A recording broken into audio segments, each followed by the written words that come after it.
De cadeaux, mesdames et messieurs, Marc Dupré!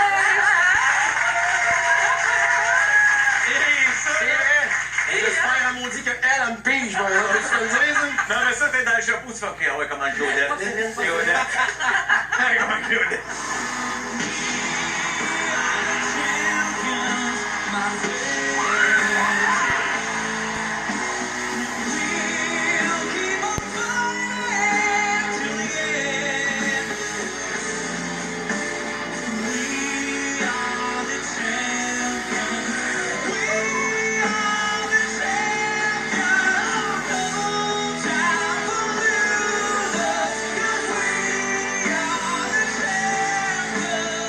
Je pense plein d'affaires pour toi dans ta carrière en ce moment. Comme quoi? Ouais, regarde tes cartons. Entre autres, La Voix Junior. Regarde tes cartons. Non, j'ai pas besoin. Non, mais la voix junior, c'est pas tout de suite. Non, mais la voix attends, on a appris la bonne nouvelle quand même récemment. Donc, tu Moi vas aussi, je l'ai passer. appris Tu récemment. l'as appris toi aussi récemment?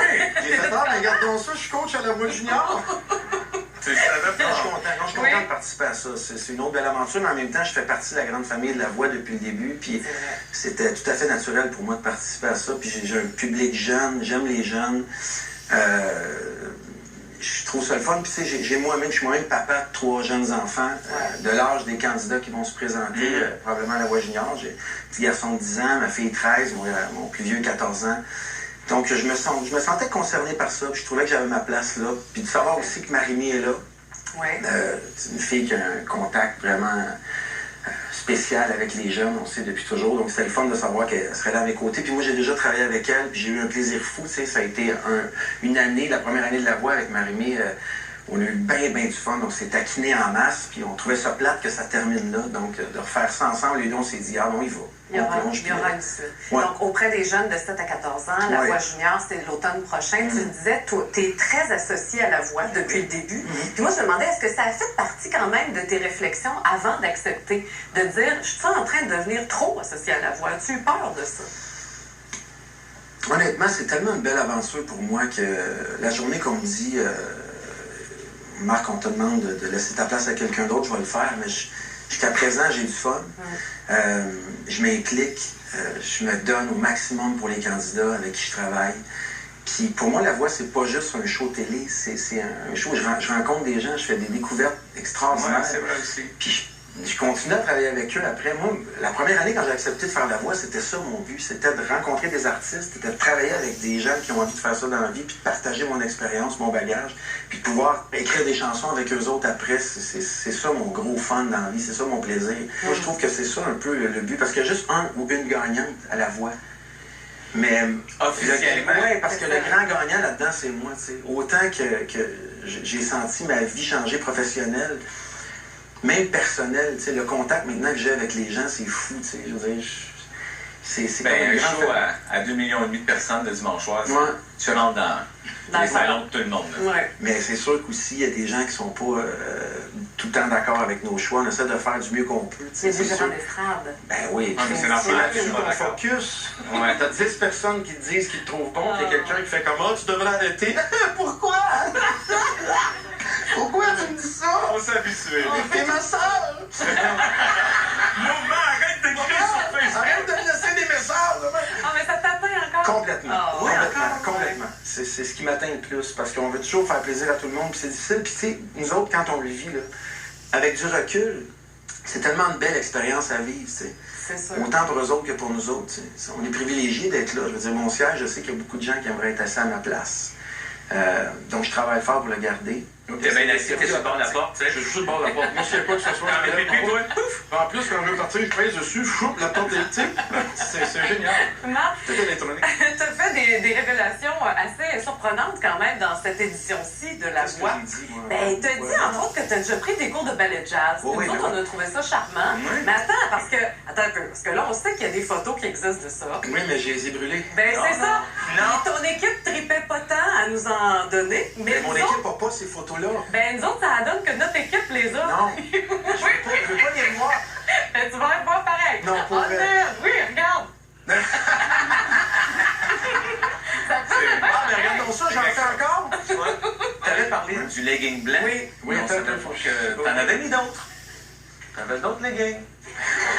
t'avais d'autres costumes. T'avais perdu On avait des rouges. T'avais perdu du poids, Maro. C'est spécial quand même, juste à droite, à gauche du bâton. Oui, il y a deux bâtons.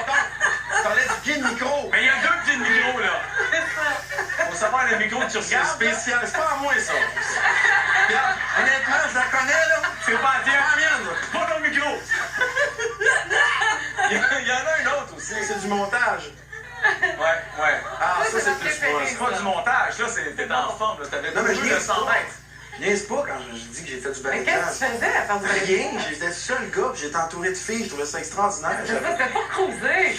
J'ai embarqué, ouais, c'était pas cruisé. Non, mais c'était le fun, j'ai toujours aimé ça, moi, peu importe, ce qui était artistique, tu sais, j'avais envie de faire ça dans la vie.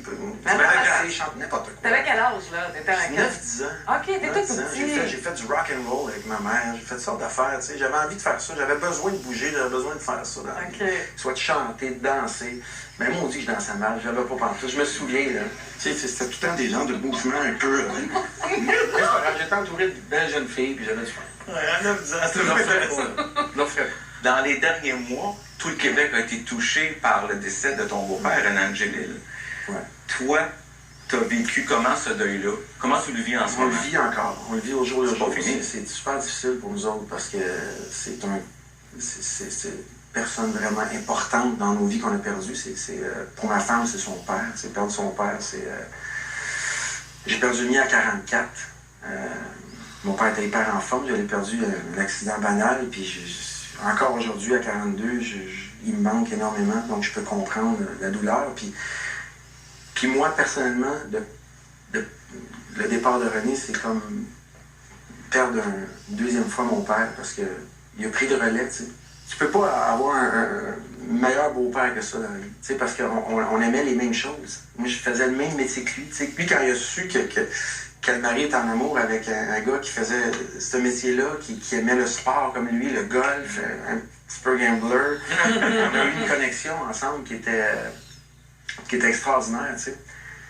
Moi, en tout cas, il a changé ma vie, puis il a changé la vie de bien du monde, puis je regrette absolument rien des moments extraordinaires que j'ai passés avec lui, puis ça fait de moi une meilleure personne, tu sais. Ouais, ça c'est sûr. Marc, je vais t'amener complètement ailleurs. Okay? Ah ouais, donc? On va sortir de là.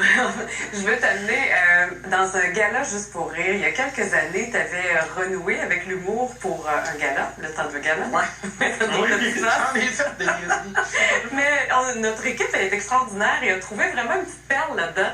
Un extrait. Puis je me suis dit, peut-être qu'il y aurait quelque chose à dire face à cet extrait-là aujourd'hui. Aujourd'hui, avec le recul. Oui, regarde ceci. En tout cas, moi, quand j'ai laissé l'humour pour la chanson, j'étais convaincu de faire fortune là-dedans. Je me voyais vivre la grosse vie, les jets privés, le champagne, les bodyguards, la grosse maison en Floride avec des glissades d'eau dans le cour en arrière. Ben tiens, ben trop avec Céline, moi. C'est pas ça, la réalité. La réalité, c'est que la chanson, c'est pas payant. Puis pourtant, j'aurais dû voir les signes. N'est pas me dire que je suis le seul qui a remarqué qu'Ariane Moffat se coupe les cheveux elle-même.